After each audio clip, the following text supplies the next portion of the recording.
Welcome back to the podcast, guys. This is an incredible story. You're really going to love this. So, I'm sitting down today with Cameron Biafore, and she's a life and business coach, and she teaches people how to make income online from anywhere in the world, which obviously sounds really great, but she's practically living it, and she's got an incredible story. So, you're going to hear where she's come from, what she's achieved, and how she got through it. And really, I really break down some really key points of where she got out of a toxic environment and how she made that decision to not become a victim of her environment and her situation and take control of her life. So this is incredible, guys. Really sit back, enjoy this one, take the lessons out of it. And as always, if you've got some value from this one, share it on your Instagram, give us a tag, and let's change the world. Sit back, guys, enjoy this one. Let's get into it.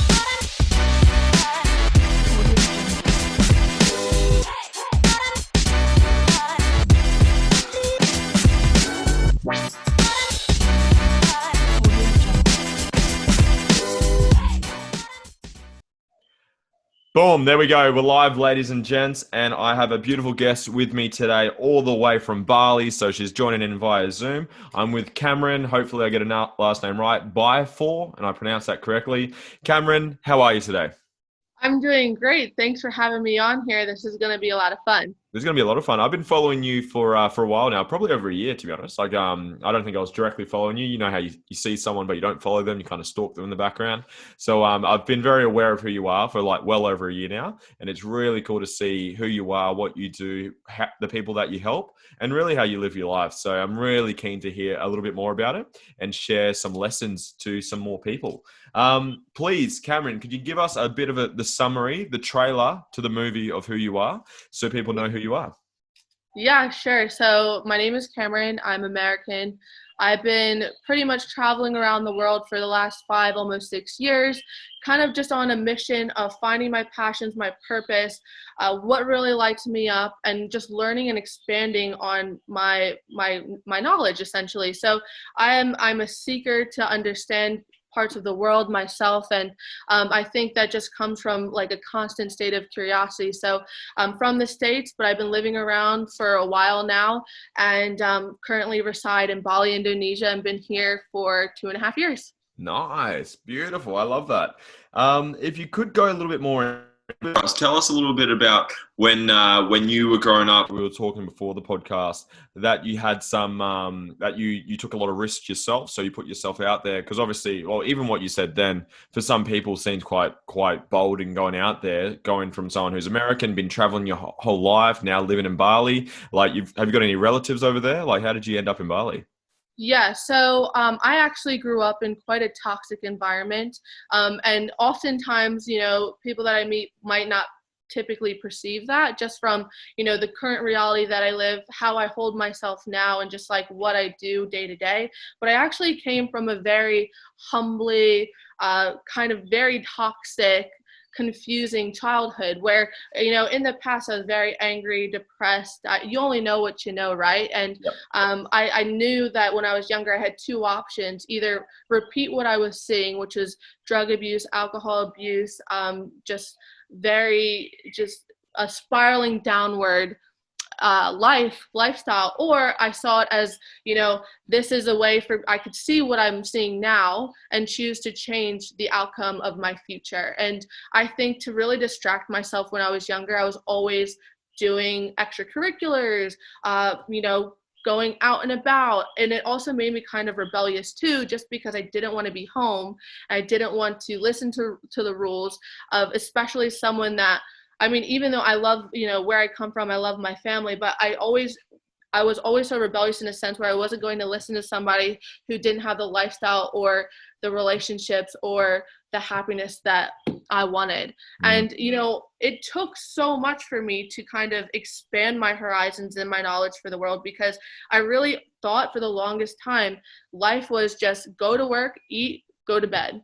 Go to work, eat, go to bed, and that was just it. I actually didn't grow up traveling.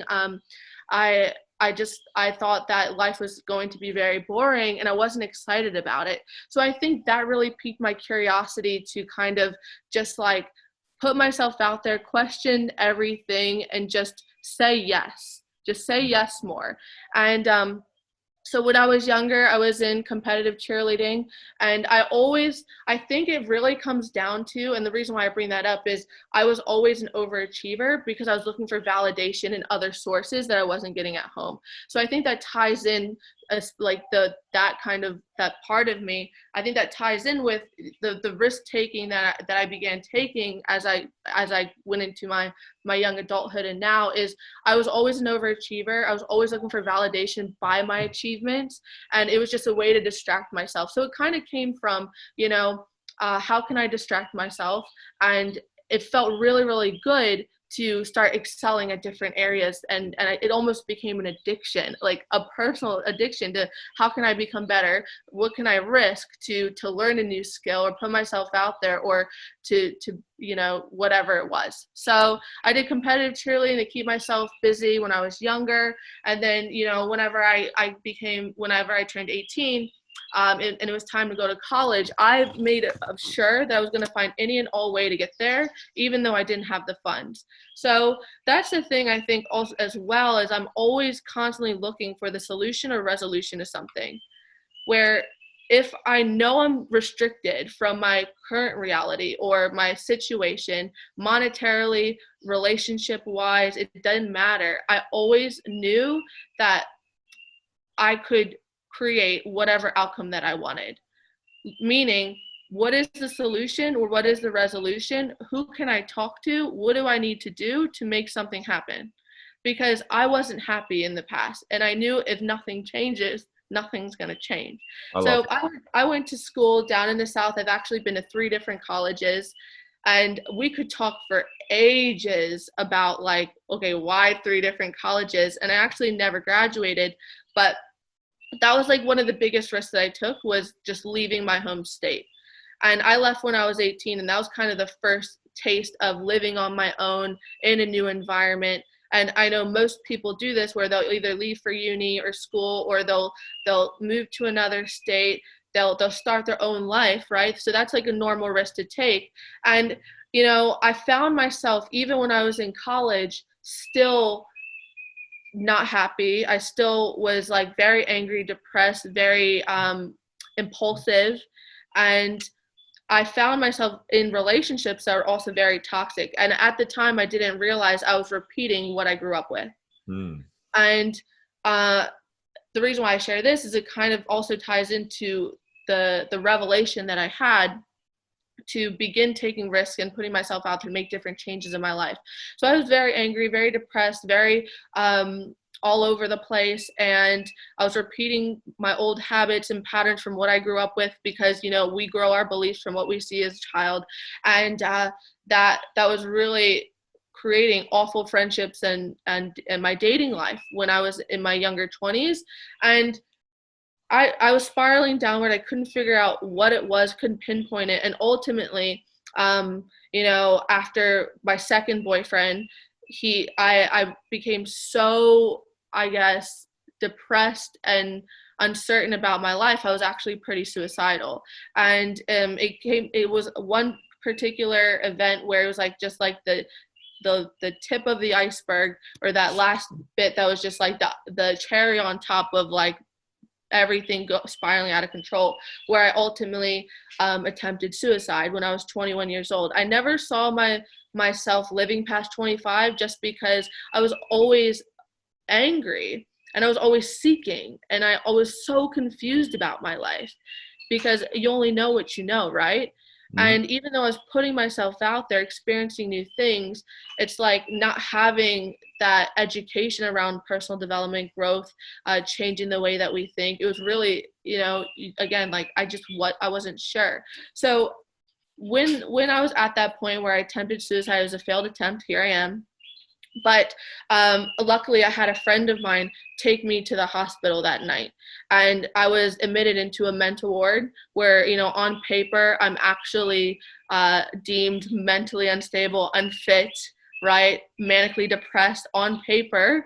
Like, that's what they were identifying me as. But I knew that wasn't my identity. I knew that's not who I was. It's something I was experiencing, because I just didn't know why I was feeling those things. It was like I was hurting other people because I felt hurt, right? And I was experiencing the anger because I was mad at myself. So the reason why I want to share this is because it was at this particular moment where I had a little bit of a rebirth. I call it post-traumatic growth, where I had like such a troubled past where I was out of control. It made no sense. I was confused. And then I'm sitting in this mental ward in an orange jumpsuit with no mirrors, under surveillance, being watched, no phone, nothing but my own thoughts for 5 days. Wow. And that was the first time I've ever spent time with myself. I think in society, in life, we never spend time with ourselves truly because of distractions, the internet, social media, obligations, all of these things really keep us from diving into learning and loving ourselves at the core, because we just never give ourselves the chance, truly. I believe that. So for the first time, I had the time and the space to just think. I had nothing else to do but to think about where I was, my actions, and kind of just start building for the first time self-awareness of, wow, because my own actions got me here. Like, I was having narcissistic behavior. I was blaming everyone else for my pain. I could have been in control of the way that I was. But again, like, you just don't know what you don't know. So it was the first time that I kind of like discovered self-awareness and questioning everything. And that was such a pivotal moment in my life, where that's kind of wherever I started really diving into personal growth, learning and seeking out to understand my emotions and seeing the world a little bit differently. And it was just, I don't know if it was like a download from universe, God, source, whatever you want to call it, where it was kind of like that feeling of, you have ultimate freedom to choose what comes next. And it was like these realizations, these revelations. Like, I remember leaving the hospital, walking out the doors after the 5 days, and just everything seemed brighter. I had a totally different outlook on the way that I felt about myself and the world. Like, I felt an energetic shift. That's it's amazing. like so hard. It's so hard to explain in words, but I call it post-traumatic growth.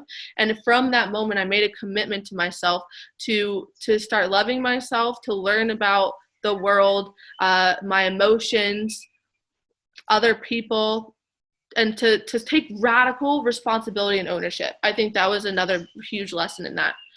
And the reason why, I share that is because afterwards I addressed the way that I was, and I wrote handwritten letters to all the people that I previously hurt or that I got into quarrels with, or I just wrote all these apology letters to people in my life that I was directly connected to, that at some point we had a fallout. And I started mending and forgiving not only myself, because I think that was the biggest thing. I had to forgive myself for where I was. And it's like the forgiveness, the ownership, the radical responsibility, and knowing that, okay, well, I can't believe that I was this selfish to want to take my life.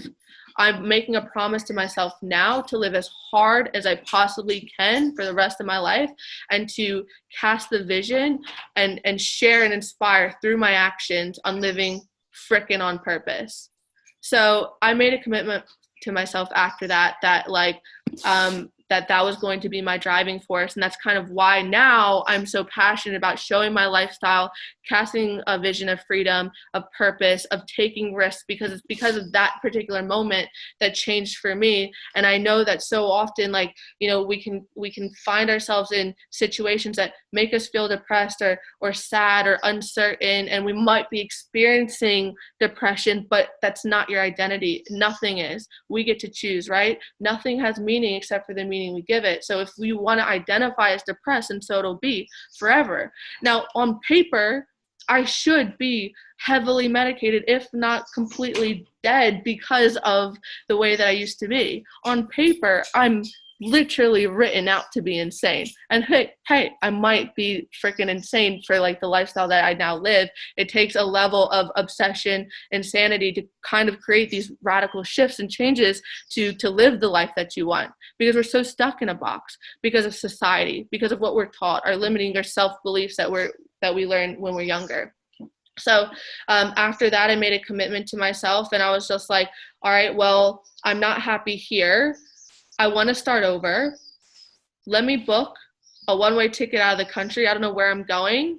but I want to find out about myself, the world. I want to experience life differently other than here, because I have a feeling that, you know, life can be so much different. I just got to go find and figure out what that is. So I didn't know why I picked Australia. I booked a one-way ticket to Australia. Actually, the reason why I made that decision is from a YouTube video. I Nice. was on YouTube.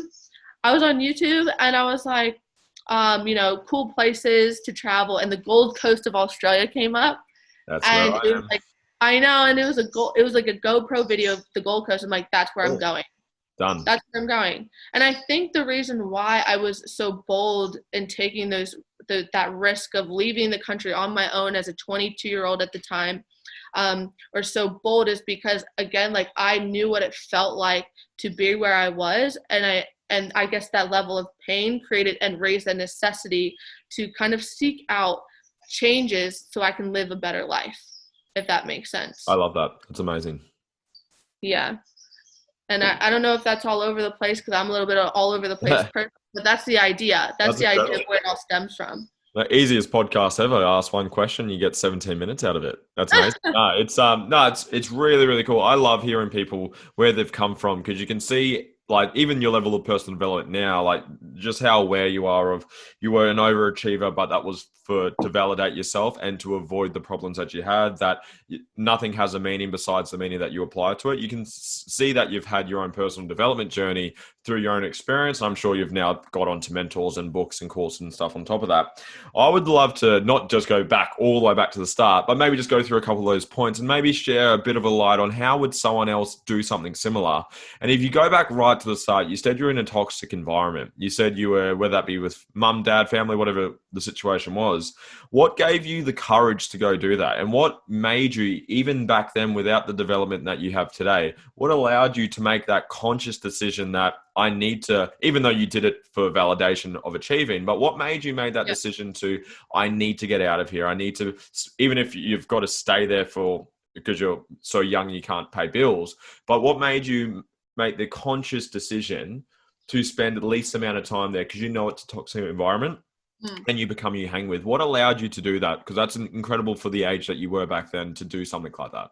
Yeah, I think, you know, at the time I really couldn't identify what it is that I was doing, but like, I saw what I didn't want on a daily basis, and I knew I didn't want it.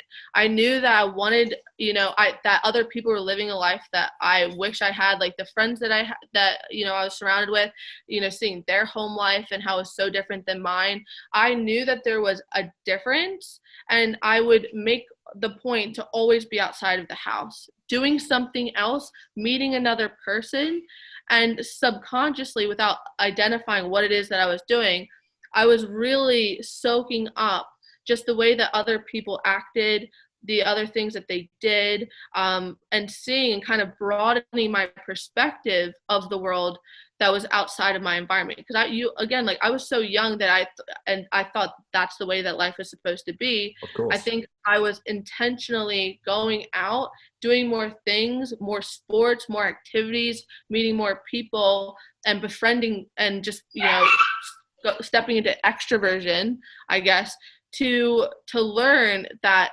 there's so much more than what I was currently experiencing. What would you say to someone who's not doing that? Because I see it every day. I'm sure you do as well. You get messages, oh, I've got a shit family life. I got one last night from someone. And it's like, mum's toxic, dad's toxic, or whatever the situation is. And they're doing the opposite. They're not putting themselves out there. They're not making that conscious decision. They're using the excuses of, I can't, I'm too young, whatever's coming up. What would you say to someone like that who's in that? If you were to give them some coaching and some advice, how would they take the first step to get out of there and to improve that situation? Yeah. So the first step I would ask somebody is, okay, so I would ask them, what do you actually want? Right. And help them build clarity around what they want to feel, where they want to be, and the outcome that they would prefer. I would ask them, what do you want? And I think, again, like, the quality of our life comes down to the quality of the questions that we ask. So questioning everything, right? So why do you feel yourself obligated to stay where you are? and let them explore. If I was coaching somebody, okay, so what would you rather be doing? And I would ask them to explore that. What is holding you there? And a lot of the times people don't even know why they're still in the environment or the situation, because they haven't actually asked themselves, well, what do I actually want? Right? So I'll ask a series of questions. And like when I was younger, I would ask myself questions of, what can I do differently here? You know, who can I meet? Or if I knew that if I wanted change, then I had to create change. So what are I would ask myself questions like, okay, how can I do something a little bit differently that they're not doing, if that makes sense. So if somebody was in an environment that they feel stuck and it was toxic and they're putting blame on everyone else, it really does take that pain point, and not everyone. Oops. I've got a dog too. Don't worry. Sorry. That's okay. Hey. Sorry. I've got a sausage dog. It's okay. Hey, sorry. Oh my gosh. I would ask, okay, let's go back. I would ask, what can we address right now that you're not currently addressing? And so often we'll play the victim role without even realizing it. And that'll keep us in our current reality because we're playing victim, because it makes us feel a certain way. We're comfortable being in that position. So it takes a level of a pain point to make a radical shift, to raise the necessity. And I would help people kind of discover that by questioning, okay, well, why do you think you're here? And what do you actually want to change? Okay, why aren't you changing it? And it's just like that constant looking and seeking the answer. I love that. That's amazing. You seem to be very well-rounded yourself. What type of mentors I can hear a lot of Tony Robbins in the way that you speak. Is there any mentors that have really, really helped you shape your beliefs and allow you to have the level of consciousness that you have today? Is anyone in particular that stands out that's really helped you to get to where you are today? Yeah, so I absolutely love Dr. Joe Dispenza. Amazing. Incredible. He's my number one. He's my BFF. I listen to him very regularly. Amazing. So he is the number one for rewiring your belief system. Incredible. Because everything stems and starts with the way that we think, right? And if we can understand that, and in the way that he teaches, then we can really start crafting a different outlook or perspective on the way that we're living and completely change the way that we are as well. So I love that he talks about rewiring our belief systems, and everything is created by the way that we think. I've done Tony Robbins courses. I've done, Preston Smiles, Alexi Panos. Amazing. I've done lots of different courses and stuff, but I think what really comes down to is the consistency of every single day. I was diving into personal development books, but also YouTube is like my number one tool. I'll go into YouTube and I'll just search an emotion that I'm feeling. Or, for example, this year is the first time I've actually stepped into dating in my adult life, and I didn't know how to do it. So I went onto YouTube and I searched, okay, how to date. And then that would transition, okay, how to have charisma, okay, how to charm, okay, how to show up, how to communicate effectively. And all of that just filters and trickles down into your personal life too. So it's like, every day I'm actually on YouTube or reading a personal development book that I can just it's a muscle. Our brains are a muscle. So I have a little bit of an obsession with it. And I think when you become obsessed with growing and expanding the way that you think, then naturally it's just everything's going to begin shifting. So I love Dr. Joe Dispenza, to answer your question. I also just watch random TED Talks on YouTube. I'm just always looking to hear stories and listen to different experiences on how I can broaden and expand my own perspective. So he's my number one. Tony Robbins is great as well. I've read his books, done his courses. I'm always listening to podcasts just like this to hear different perspectives. Amazing. Following different people who have the lifestyle or the mindset that I want and mimicking and mirroring. I think the biggest thing to change is mirroring what you want, whether that comes to business, personal life, whatever it is. I mirror everything. I like to refer to myself as a walking, talking robot. because everything I've heard from somewhere, or somebody said, or somebody's done, my actions and the way that I speak is just a direct reflection and mirroring of my environment. I've created my own personal bubble reality environment where I'm only hearing, talks and education and things like that from the people that I actually aspire to be like, or who inspire me or motivate me. And I keep that close. So I was able to identify the relationships that weren't serving me, love them from a distance, and then create my own little reality bubble where I'm constantly hearing Bob Proctor, Tony Robbins, so many different, Darren Hardy. I love Brandon Bouchard.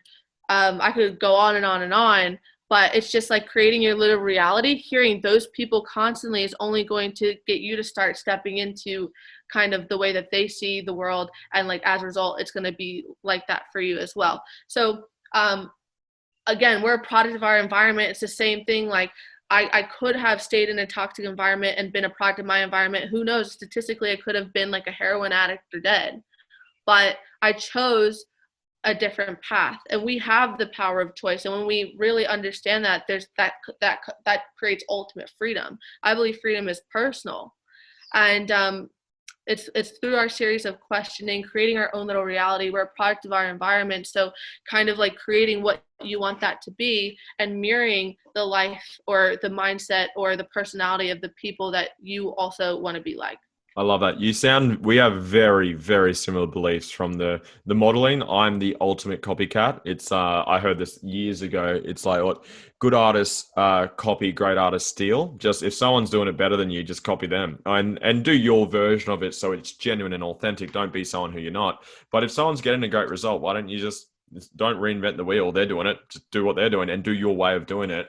And I love the personal development. Very, very similar. Like TV downstairs has YouTube on it. Every day I'm listening to something. And what blows my mind, and I love the fact you brought it up, YouTube's phenomenal. Google's phenomenal. Like, people get so caught up with doing something. Like, I'm at a point in my life and starting to invest into different things like stocks and minerals and stuff. And I've got no fucking clue. I don't know. I didn't get shown that from my parents or anything. So I just started on YouTube. I just said how to invest in gold. Then I watched 20 videos on that. It's like how to invest in stocks and watch that. What is a bond? I'll do that. What's a long-term debt cycle? What's that? Like, you do that enough, it starts to make sense. And then I create a trust, and then I create a bank, and then I get a shares account, and then it's like, no one fucking told me how to do it. I just jumped on YouTube.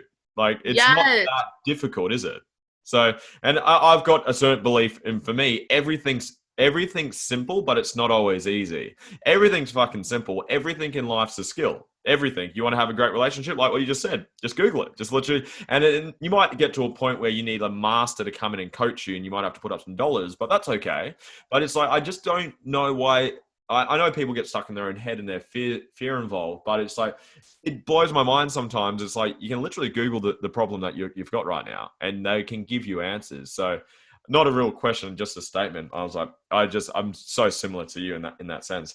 What would you say to someone then? Say someone right now is in a toxic environment, or just they want to start to develop their personal development. Because I'm like you, I got addicted to it. I was like going in town. I was 18 when I got exposed to it. So I just became a fanatic about it. I was watching every video, every course. I do it every day. I listen to books. I'm doing Psycho-Cybernetics at the moment. Phenomenal book if you haven't done that.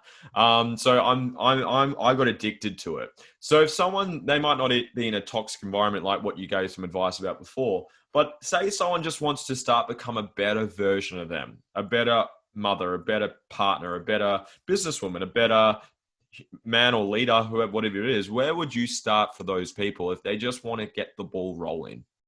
Yeah, if you just want to get the ball rolling, just focus on becoming 1% better, if not every day, just every week.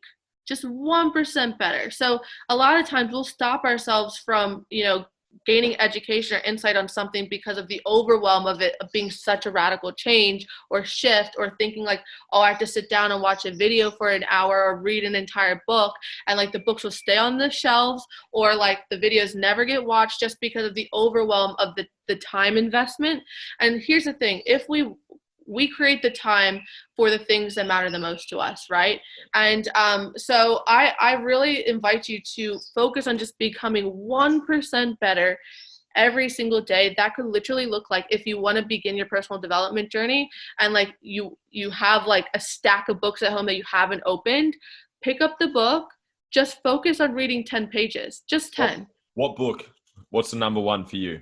Go. Well, the first personal development book that I read was The Power of Now. Nice. Really good. Yeah, so that was the first one that I read, and I don't know who it's by. Just I don't really remember I can't remember the authors, but they're good books. Yeah, like anyway, The Power of Now was the first one that I read. And then I read Start With Why, understanding why you're driven for change, why you want a different outcome, why you're doing something. I think that is like the key, is you've got to have a clear, concise vision of like where you want to go, the changes you want to make. Otherwise you're going to stay stuck, right? So like I would say 1% better every single day. Pick up the book that's on the stack on your desk, just read 10 pages and commit to yourself to just 10 a day. And what that's going to do is ultimately create a new habit for you. And I believe everything starts with our habits. If we can just read 10 pages a day, that's going to be habitual for you. And it's going to, when it feels comfortable, it's going to become subconscious. And then from then, like you'll feel comfortable. Okay, well, I have another spare 20 minutes. Let me just read another 10. And that's just going to start filtering and kind of flowing into your personal development journey. So just 1% better every day. Don't make any quantum leaps, but it's just like focusing on how you can make small changes gradually are going to compound over time to start seeing the actual results that you want. So That's just incredible. 10 pages a day of a book, or go on YouTube, watch something that's 10 minutes, not an hour, just 10. What are you listening to at the moment? Or what are you listening to, Brian? So two things actually. The first, I always listen to The Secret by Rhonda Byrne on repeat. Yep. So it's something that I've been listening to on repeat a lot. So like when I'm at a massage, I'm in Bali, so like I get those regularly. So while I'm in a massage, I'll listen to it. While I'm driving my scooter, I'm listening to The Secret. While I'm getting ready for the day, it's like a 2-hour audio, $10 off on your Apple book app or whatever.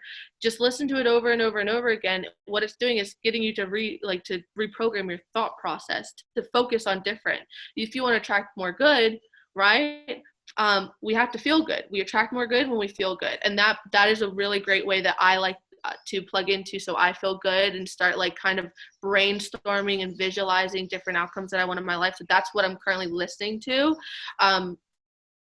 consistently, because consistency is everything. And then I made a goal for the month of August. I always make a personal development goal or reading goal. So for August, I made the commitment to read the Bible for the first time.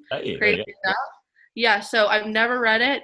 And I made a commitment to read front to back, the whole thing. It's like 600 pages. Again, an overwhelmed mind does nothing. I took the 600-page book, divided by 31, and now I know how many pages I need to read every day. It's like 23 or something. Love that. So that's what I'm currently reading out of my own desire to understand Christianity, religion, God, and the whole book in itself. So that's something that I'm currently reading. Incredible. And what do you do right now? We actually even spoke about what you do. So what is it that you actually do now? Like, you've come from the journey you've overcome some challenges, you've put yourself out there. We got up to the point where you got to Australia. Yep. Yeah. What is it that you do now? Like, literally practically, what do you do day to day? Like, you're in the industry, what do you do? How do you, like, I know you help people. How do you help people? Like, what is it that you actually do now? Yeah, so when I moved to Australia, I discovered the world of entrepreneurship, and that whole realm opened up to me. So I've been an online entrepreneur for years now, and my one business is in network marketing. So I serve people and I help people make an income producing asset in the network marketing space, teach them leadership and how to grow a sustainable network. So that's one thing that I do. I've also built out a course on self-discovery, and what inspired me to do that is by going on my own personal self-discovery journey. So I created a course out of it, and that's another passive income that I've created. And then I also just stepped into kind of coaching people on mindset shifts and creating different habits and changes in their life in the coaching space as well. So network marketing is my main thing, and serving people that way. And then I also have my course, and then I also do coaching. Incredible. You sound so similar to me. I started with MLM, different company. Me and our mutual friend Morgan used to pitch each other back in the day. He used to Yeah. bitch me, I used to bitch him mine back in the day. But that transitioned into owning gyms, so that's where I detoured a little bit. To now, I'm going into exactly what you're doing. I've created a couple programs in the background that just people, when they hit me up, I can just send them through to that. And I'm about to start going into what you just mentioned, coaching people one-on-one. So there's a lot of similarities there, which is fantastic. And what's for the future for yourself? We'll start to wrap it up in the next couple of minutes. But what's for you? Like, what is it that you're working on now? What's your vision? What's your purpose? Like, what is it you're working on now?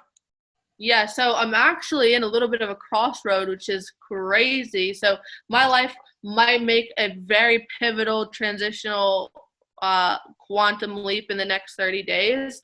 And I might end up moving back to the States. And like, that's a whole nother story in itself. So if that happens, there's a lot of uncertainty there. But in terms of like my future, my vision for my life is just to step into my personal power every day, live life on my own terms, cast the vision for other people and how to take, ownership of their life so they can live more in their passions and step into their purpose.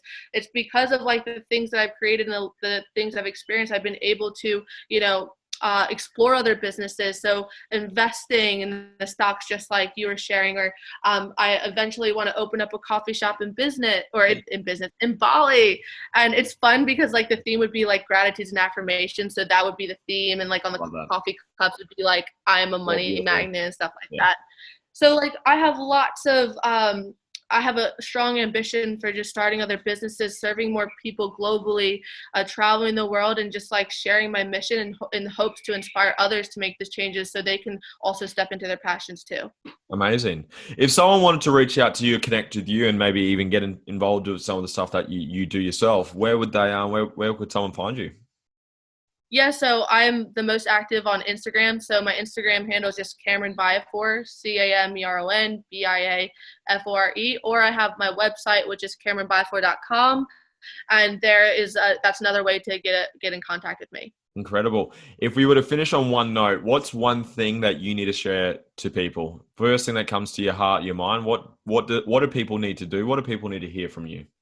So, and what comes right up on the top of my mind, feel the fear and do it anyway. Oh, I love that. Feel the fear and do it anyway. The more risk that you take, the more that builds in your self-confidence. The more confidence you feel, the more conviction that's created in yourself. The more you pour into yourself, the more you can really take on the world without the fear of judgment or the fear of an uncertainty or the fear of failing per se. So if you feel the fear, do it anyway. Hold it, run with it. Puke and rally. Like, you're not going to die. If anything, you're going to learn an outcome in every single situation of putting yourself out there. So feel it, puke and rally, do a little dance, put yourself out there, because you have the whole world to gain by doing that. I fucking love that. Thank you for your time. I appreciate it. For anyone that's listening that's got all the way to the end, thank you. And send Cameron a message, send myself a message if you got any value out of this, and share it on your story and give us a tag so we can see that at least one person enjoyed this, huh? Thank you so much for your time, Cameron. Thanks for tuning in, guys. I'll see you guys on the very next episode. See ya.